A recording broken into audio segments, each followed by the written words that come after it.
What is up, guys? LTD Limited here, and today we have a 3v3 Skaven versus Tomb Kings. Really cool one coming in. Let's just get right into it. So on the opposing side, we have a Warlock Master with a Warlock Engineer, Skaven Slaves and Clan Rats, 2 units of Rat Ogres, Wolf Rats, the Toothbreaker Regiment around Rattling Guns, and Warp Grinders. For the next army, we have Lord Skrulk with Rat Ogres, Chieftain, Poison Wing Glomadiers, more Slaves, Plague Claw Catapult, and some Plague Monks. For the last army, we have Deathmaster Snikch, Plague Priest on his Furnace Bell, more Plague Claws, more Slaves, Poison Wing Glomadiers, Slingers, and some Death Runners. For my army, we have Cetra with 4 units of Nekakari Warriors, Skeleton Archers, Ushopti Great Bows, I think that's it. Oh, yeah, and we do have a cheeky deployment back here of some Horsemen and the Tomb Scorpion. For my ally, we have Arkin the Black with a long army of warriors and spears, the plague, 3 units of Screaming Skull catapults, and I think that's all he brought. And then we got the grand hero fat. I can't pronounce the Tomb King names. Nekakari Horsemen, a chariot on this flank, and some horse archers. So, and he's on the Casket of Souls artillery piece. And we also have a cheeky unit of 3 units of Carrion back here. So let's just get right into this battle, guys. So Skaven are going to be the ones more aggressive on the approach, which they do want to be careful because Skaven infantry going into Tomb King infantry isn't the best trade value-wise. So they're definitely going to want to be careful what engagements they take. Ushoptis are shooting into the Warlock Masters. They're going to tickle them a bit. Plague Claw catapults are going to get the first hit off on the Screaming Skull catapults, but they're going to shoot right back, and we're going to try to have a little artillery fight here. That looks really cool. So we do have Deathmaster Snikch taking most of his army on the right flank here, and which is a good idea. We don't have much defending this right flank. So yeah, I think that'd be a good engagement for him. So Rat Ogres are coming in. Chieftain, not much that can really stop the Chieftain here, except for the Ushopti Great Bows and Cetra's right there. So they're going to try to hop on this Scorpion, which is definitely the best engagement they can find on the field right now for them. So the Scorpion's going to look to try to get out of there. Warp Lightning coming down, Brass Bells coming down, and wow, it's just chaos. Rats and skeletons going at it. Amazing. The Casket of Souls is shooting down. We have our archers also shooting into the Rat Ogres. So the Rat Ogres are going to take some damage, but the Scorpion is going to get pounded pretty good. So hopefully we can get one of those underground animations to kind of get out of there. Skeleton Horses and Carrion kind of sneaking around, trying to shut down this artillery, which I think they have a pretty solid chance of doing, although there are Wolf Rats here, but we do outnumber them on that skirmish phase. So yeah, wow. And so the Sandstorm coming in, followed by the Tomb Scorpion coming right down and just gonna completely shatter that line of Skaven. Wow. 2 units of Slaves just got melted. Lord Skrulk isn't actually having the best time. Arkin's going to cast a Spirit Leash on him, and Arkin is going to get attacked by the Chieftain. So Cetra and Arkin are going to look to kind of tag team him a bit and do some damage. A lot of damage on the charge there. Deathmaster Snikch has reached our artillery, so he's going to be able to shut that down pretty easily. We don't really have much on this flank that could shut all this down. So yeah, wow. Chieftain is going to look to retreat. Definitely a good idea. Plague Breath coming in. Lord Skrulk is just doing actually a surprisingly good job against the infantry. The infantry on this, the Plague Monks are going to have a good time here, although the Tomb Scorpion's here, so they're going to just look to be careful about that. A lot of chaff still. Carrion jumping on these Poison Wing Glomadiers, which is definitely the better engagement. Wow, so this Lord's going to want to be careful because Deathmaster Snikch is right there, and you can use his little freezing ability to kind of freeze him and keep him in place. Cetra kind of going off. There's not really much that can stop Cetra right now. He is, I think, the strongest Lord on the field. Nekakari Warriors finally pouring in from this right flank, looking to wrap around, and they're going to kind of get a full surround on these Plague Monks. Tomb Scorpion still going strong with that anti-infantry bonus. So it was a really good pick against the Skaven. Rat Ogres are going to just kind of breeze past right here and kind of go for my Ushabti Great Bows. So Ushabti Great Bows is shooting point blank, but they are going to want to run from this engagement. That's the freezing ability going down, and Deathmaster Snikch is going to have a field day. Yeah, like, so you can see the damage on that Lord. Plague Monk's also coming back there. Cetra is, he's doing okay here. We got a unit of Ushabti, the first unit of Ushabti getting summoned. We do have 3 of those summons during this battle. Tomb King's just looking to kind of clean up here. And a brass orb coming in from the Skaven. Really nice. So the right flank here has just been decimated. They're going to pour down the hills, and balance of power is heavily in favor of the Skaven. So Deathmaster Snikch is still here uncontested. However, the Plague Monks did get utterly destroyed with only 0 models remaining. There's 1 model left. But Deathmaster Snikch is going to be able to take that Lord down if we don't do anything. Chieftain is isolated a bit, so Cetra's going to hop on him and maybe look to take him down. Ark in the Black is on top of Lord Skrolk, which is normally you want to be careful, but Lord Skrolk did sustain a lot of damage during the fight. Warlock Master just doing his own thing, dropping Warp Lightnings and whatnot. Nekakari Warriors and Skeleton Warriors trying to get a full surround off on this Warlock Engineer.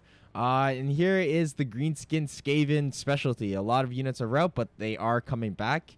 So we have Rat Ogres, Rattling Guns, Warp Grinders, a lot of stuff that can produce value really, really well. And we also have Deathmaster Snitch's army on this flank, kinda just wreaking havoc, although the chariots are standing strong. Skeleton Horsemen kind of looking just to run off the rest of these warriors so they don't come back, because we don't want a mass how do you say comeback, a mass rout. I wouldn't be too sure. Wow, so we have Arkin is just not having the best time against the priest and the Deathmaster. The Deathmaster is going to be able to knock out the Grand Caliphate right here. However, Cetra is winning the duel here, which is really, really good. Cetra's strong, so Arkin's going to look to support him. Rat Ogres are back, and there's not really much we can do about it. They're going to wreak havoc here against our Nekakari Warriors. The Tomb Scorpion is still really, really good health, a little bit more than half. And yeah, he's just, the value in this game has been really well. Another Spirit Leech coming down on the Warlock Master. Cetra's looking to chase him down. And wow, so yeah, the Grand Caliphate has been defeated. And Deathmaster Snikch is looking for his next prey. So Cetra's looking to take that fight, although he does get bogged down in the charge. So that's going to ruin his charge a bit. Yeah, wow, that completely ruins his charge.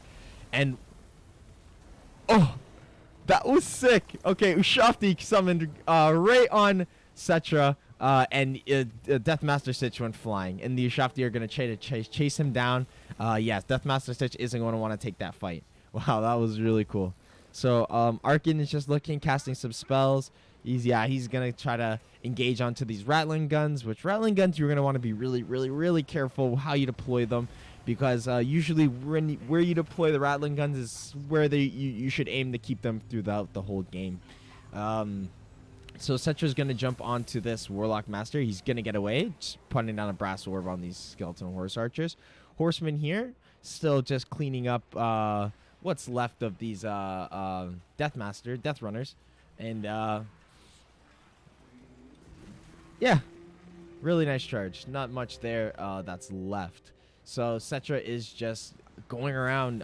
There's not really many who could beat him. He's on top of this Warlock Master. The horse is faster than that little Doom Flare, so the horse is going to be able to catch him. Balance of Fire is still in favor of Skaven heavily. So the Ushabti summon here is going to be desummoned pretty soon. Arkin is going to look to get away from Deathmaster Snikch, although he does have his freezing spell, so he's going to want to be really careful. So skeleton horses just routing everything off on this thing to make sure nothing comes back. And it's looking like whatever Skaven has here is what they'll have for the rest of the game. Another sandstorm coming in. Scorpion is just right in the middle of this business with his crazy animations.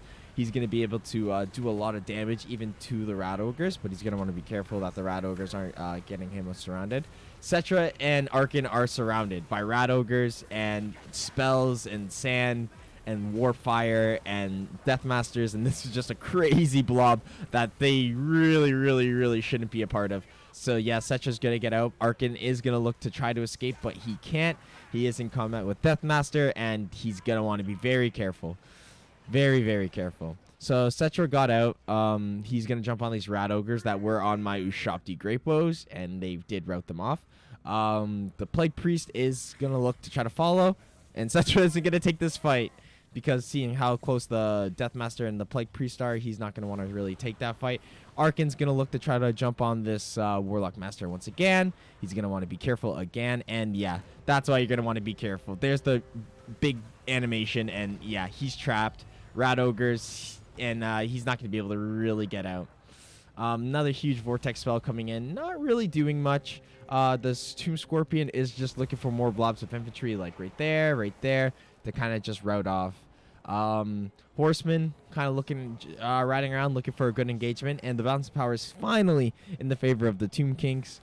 But Arkin, however, has a full surround off, and yeah, he's gonna have some difficulties getting out of there. I'm gonna send the Tomb Scorpion to kind of try to mitigate that. That does nothing, just because all that mass there. He's not gonna have the best time getting out. So Horsemen and Cetra just kind of just killing the Warlock Master, just kind of routing off this stuff, so it doesn't come back. Spirit Leech coming down on Deathmaster Snikch, and it looks like Arkin was killed. So yeah, Arkin was killed. That was pretty obvious. There's no way he was gonna get out of there.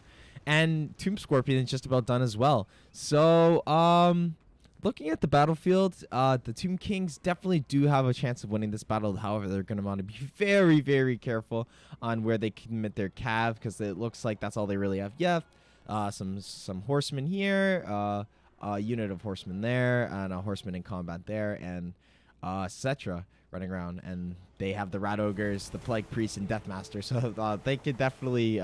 this battle it could still go either way, which is always more interesting. So Cetra's going to look to kind of squeeze through here. Maybe he can get a surround on, get some of those Riku units. But however, the Rat Ogres are going to try to get on him, and it looks like he's going to get trapped like Arkin. He is going to cast a... what did he cast right there? Oh, so he's going to cast a new incantation of protection. So that's going to raise his physical resistance. Horsemen are going to look to jump on this Warlock Master, which is definitely the better engagement. Helping Cetra is vital to winning the game, but I think that jumping on the Warlock Master, stopping those Warp Lightnings from happening, is a really good play. They see that. They're going to send the Rat Ogres. So Cetra... Wow, that's a lot of damage from Cetra coming in on the charge. He's going to try to get some cycle charges in. So he's going to look. And there's the frozen spell. Fuck, I forget what it's called. I totally forgot what it's called. Deathmaster Sigil. Okay, so there's the Deathmaster Sigil. Really cool spell or ability. I really like it. But Cetra is going to be able to get out of there. Horsemen do just have this Warlock Engineer routed. So no more Warp Lightning. However, the Rat Ogres are going to have a really good time against the Cavalry here. We're going to definitely want to commit more to the Rat Ogres here. Deathmaster Snikch is just chasing down Cetra. Ushabti are going to be summoned from the final of our ally. Ally really saved it to the end there. Really smart. So the Ushabti are going to get a full surround on this Plague Priest. Deathmaster Snikch sees that, and he knows he needs the Priest to win, so he's going to go back, and Cetra is going to try to get a charge onto him. So Rat Ogres versus the Chariots. Chariots are doing not too well. But considering they are Rat Ogres are really good at dishing out damage but not taking it. So Horsemen are still just really looking to get a good surround on this Warlock Master. Since it's a really small model, it's going to be hard to do that. So Setra is going to try to run away here. Yeah, he could definitely die in a few hits to the Deathmaster. However, a few more good charges into Deathmaster Snikch, he will be able to kill him. So it depends on how you micro this fight, and we'll go like, you'll see who wins. Who the better player is. That's what it comes down to, really. However, there is a Deathmaster Sigil coming down. Setra is going to be frozen, and he's going to be able to get away just in time. Skeleton Horse Archers are going to quit wasting time on that Warlock Engineer and just jump on these Rat Ogres. And the Rat Ogres with the Ushapti and 2 units of Horsemen are going to have a very, very hard time. Deathmaster Snikch is catching up to... Wow, is catching up to the Setra on a horse, and... it looks like he's going to kill him. Wow. Nice animations coming from our boy Deathmaster Snikch. And yeah, he just killed Setra. And the Tomb Kings officially have no lords on the battlefield. The balance of power is still pretty even. It comes down to these fights right here. Rat Ogres versus Skeleton Horsemen. And a single Warlock Engineer. We do have a full unit of horses, so I think that's gonna turn the tide as well. Shattered Warlock Engineer, one of those units, Rat Ogres, is shattered, and they're gonna look to get, now all that's left is to get the full surround on Deathmaster Snikch. Deathmaster Snikch wouldn't do the best against cavalry, even if he was full health. However, against these skeleton warriors, his leadership's gonna go up because he's gonna have a pretty easy time. However, he is gonna get knocked around a bit, and that's, I would say, the problem. I think that's Weeping Blades coming in. A Whirl of Weeping Blades, yeah. So really nice use of Weeping Blades there. However, with that full unit of cavalry, I don't think that Deathmaster Snikch is gonna have the best time in winning. So let's just kind of fast forward a bit. And wow, that was a great 3v3. Very fun to play. The funds were on low, so that's why the armies were a bit smaller for each player. But I find that interesting. Low funds, it really makes you kind of cooperate with your teammates and look to build like the perfect army. So we can see here for the Tomb Kings, this is my army. The Tomb Scorpion didn't really get a lot of gold value, didn't really pay for himself. However, 111 kills, gained a chevron. I'm sure it did really good against all this chaff, which is all there really was. The Horsemen did okay. Shopti Greatbows didn't do much. Nekakari Warriors definitely paid for themselves. Setra definitely paid for himself with 2,200 gold value. Ark in the Black with 4,000 gold value. Screaming Skulls, all they really did was shoot the Plague Claw catapults. Nice cheeky deployment of the Carrion too was good, and a lot of warriors just to fight the slaves. Considering what we were up against, I think both of my teammates did fairly well. And the Skaven players, I think, other than Mark of Chaos, his army was a bit interesting. The Chieftain was an interesting pick. Lord Skrulk was definitely a good pick. However, Plague Monks, an interesting army, very interesting army. However, Deathmaster Snikch with a 4,700 gold value, with his priest has 1,300 gold value, and the Death Runners paying for themselves, and Sleeping Druid with a lot of chaffs, and that's what you want to bring with Skaven is chaff. Like, you could see a Skaven slave unit did better than a clan rat unit with shields. So you can see how a lot of chaff actually does pay off when you do play Skaven and you know how to manage the routes and whatnot. Yeah, Warlock Master did okay. Warlock Engineer didn't really quite pay for himself. Yeah, that was a really close battle. Really interesting. I'm definitely looking forward to do more 3v3s like that. Low funds, kind of thematic battle. Yeah. So remember, guys, there is a $100 giveaway to someone in my first 100 subscribers. I'm really thankful to everyone who's watching and everyone who's subscribing, commenting, and liking the videos. It really does mean a lot. This is just a hobby for me, but it would be nice if I could make it more than a hobby. Yeah, that's about it for me today. LTD Limited, out.